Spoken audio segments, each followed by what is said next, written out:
ان میں سے ایک بڑی ہستی جن کا نام ہے امام حسن بصری.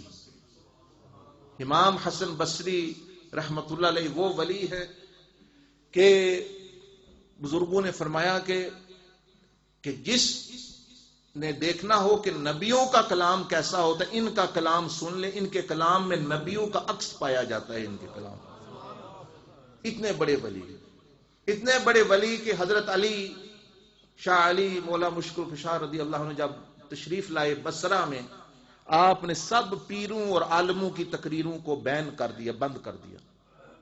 بہت سارے بڑے بڑے علماء تھے، بڑے بڑے پیر تھے اس وقت بھی ہوتے تھے. آپ نے سب کے بیان بند کر دیے. فرمایا کوئی بیان نہ بند کرے، کوئی بیان نہ کرے. اس سے آپ سوال کرتے کہ کیوں کر رہے ہو بیان، سوال جواب کرتے. وہ اس کے بعد کوئی کہتا میں پیسے کے لیے میرے نہیں ہے، کوئی کہتا میں اس لیے کر رہا ہوں، کوئی کہتا میں اس لیے کر رہا ہوں. سب کے بند کر دیا. آپ نے فرمایا کہ تم لوگوں کو غلام بنا رہے ہو، لوگوں کو غلام بنا رہے ہو اپنا، تمہاری واہ واہ ہو، تمہاری جو ہے وہ پیچھے چلے. امام حسن بصری رحمت اللہ علیہ کو جب حضرت علی نے پوچھا کہ آپ کیا کرتے ہیں، کیوں لوگوں کے سامنے بیان کرتے ہیں، آپ بھی پیر ہیں، آپ عالم ہیں. فرمایا کہ میں جو کچھ مجھے اللہ اس کے رسول سے پہنچا ہے میں بتا کے ان کو اللہ اور اس کے رسول کا غلام بناتا ہوں. آپ نے فرمایا شاباش، تم ہی ہو صرف بصرہ میں جو بیان کر سکتے ہو. کیونکہ چودھری وہ یہ نہیں چاہتا دوسرے چودھری بن جائے، چودھری وہ نہیں چاہتا دوسرے چودھری بن جائے، وزیر نہیں چاہتا دوسرے وزیر بنے، وزیر اعظم نہیں چاہتا دوسرے وزیر اعظم بنے، پیر یہ نہیں چاہتا دوسرا پیر بنے. اگر مرید سارے پیر بن گئے تو وہ کہ میں کیا کروں گا، مثال کے طور پر. تو حضرت علی نے فرمایا کہ یہ جو لوگ اپنے غلام بنا رہے ہیں بجائے اللہ تک پہنچانے کے، ان کو اپنے ہی مرید ساری زندگی رکھتے ہوئے، تم نے ساری زندگی مرید ہی پیدا، مرید ہی تم نے مرنا ہے.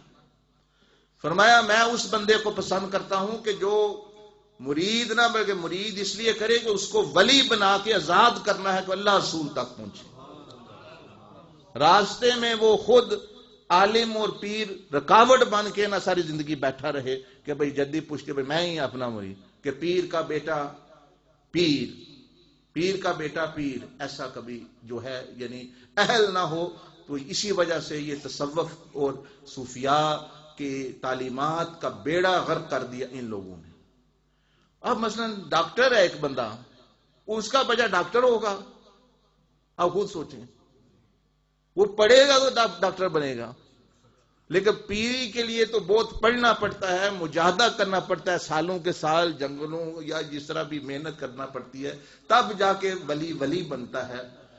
تو یہ جو ہی پیدا ہے جی یہ پیر صاحب میرا بیٹا ہے مساقط ہوگا، اگر وہ نہیں پڑھے گا تو وہ وہی کچھ رہے گا. اگر انجینئر ہے تو وہ انجینئر رہے گا، اگر وہ سیاست دان ہے تو سیاست پڑھی ہے تو سیاست دان ہے گا. پیر کیسے بن گیا، سجادہ نشین کیسے بن گیا؟ لیکن یہاں لوگوں نے سمجھا ہوا کہ یہ پہلے اس طرح نہیں تھا، پہلے اس طرح بالکل قطر نہیں تھا. پہلے جو اہل ہوتا کہ بزرگ کا بیٹا ہے، علم بھی ہے عمل بھی ہے، تو وہ اس کو جو ہے وہ دیتے. اگر وہ نہیں کہ شجرہ پڑھ لیں، شجرے میں رشتہ دار بہت کم ملیں گے آپ کو.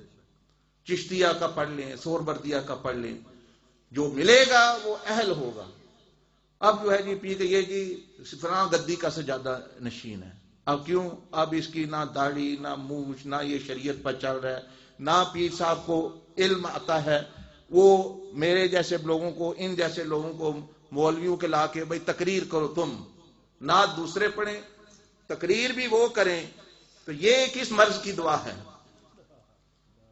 وہ پیر نصیر الدین کہتے تھے بھئی ان کو کہو نہ بیان کرو، پیسے سارے یہ لیتے ہیں، پیسے سارے یہ لیتے ہیں، نہ تھانوں کو کچھ تھوڑا حصہ اور مولوی کو تھوڑا سا حصہ، وہی اس نے بیان انہی کے تعریف نے اس نے گن گانے ہیں، مفتی صاحب نے بھی یہ وہ اپنا سارا کچھ.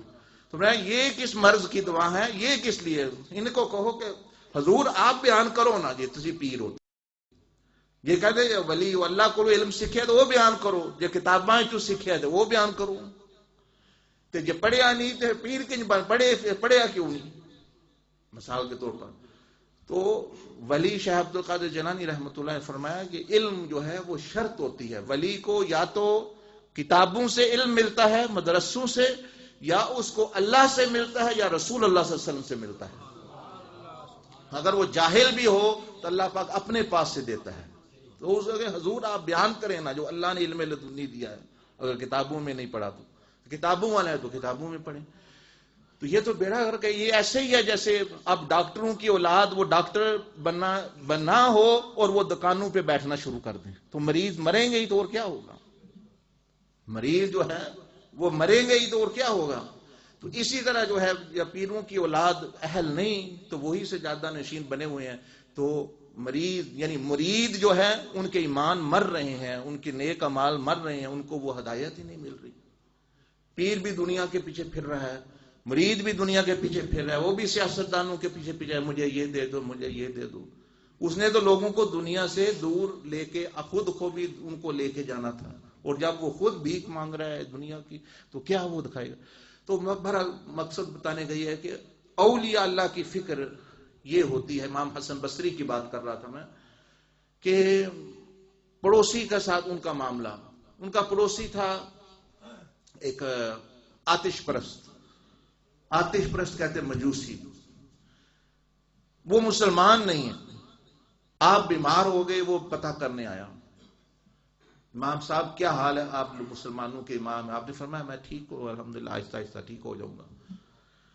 اس نے کہا کہ آپ کے گھر سے بو آ رہی ہے، میں صفائی کر دوں، آپ بیمار ہیں. آپ نے فرمایا نہیں صفائی کی ضرورت نہیں ہے، میں خود کر لوں گا. نہیں حضرت میں کر لوں گا، چلو آپ اچھے لوگ ہیں، عبادت کرتے ہیں، چلو میں آپ کے مذہب کا نہیں لیکن جو ہے میں پھر بھی آپ کی کر دوں گا. فرمایا کہ نہیں. اس نے جب زیادہ ضد کی کہ یہ گندگی، یہ بدبو، یہ پیشاب کی بدبو آ رہی کہاں سے آ رہی ہے، میں صاف کر دوں. لگتا ہے آپ بیمار ہیں، آپ گھر میں ہی پیشاب کرتے ہیں. جب اس نے زیادہ ضد کی تو آپ نے فرمایا بھئی بات یہ ہے کہ یہ تمہارے گھر میں جو ٹائلٹ یا اس زمانے میں جو بھی سسٹم تھا تمہارے گھر میں جہاں پیشاب کرتے ہیں وہ لیک ہو کر ہمارے گھر میں آتا ہے.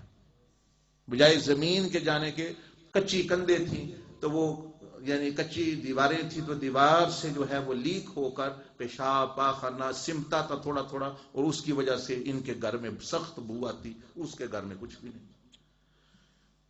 آپ نے جب اس کو فرمایا کہ یہ بات ہے تو وہ اس کا تو رنگ سرخ ہو گیا، وہ تو پریشان ہو گیا کہ حضرت یہ اتنے مہینوں سے یہ ہو رہا ہے تو آپ مجھے آتے جاتے بتا دیتے، آپ تکلیف برداشت کر رہے ہیں. آپ نے فرمایا اصل بات یہ ہے کہ ہمارے پیارے نبی حضرت محمد صلی اللہ علیہ وسلم نے فرمایا ہے کہ پڑوسی کی ایذا کو برداشت کرو، کہ پڑوسی سے جو تکلیف پہنچے برداشت کرو اگر کر سکتے ہو. تو میں کر لیتا ہوں، بو ہی ہے چلو اپنا تھوڑی دیر آتی ہے پھر مجھے محسوس نہیں ہوتا. تو اس لیے میں نے سمجھا تمہارا دل مندہ ہوگا، تمہارا دل جو ہے وہ خام خواہ پریشان ایک الجھن بن جائے گی. تو اس لیے وہ آپ کی تقریریں اس نے کئی سنی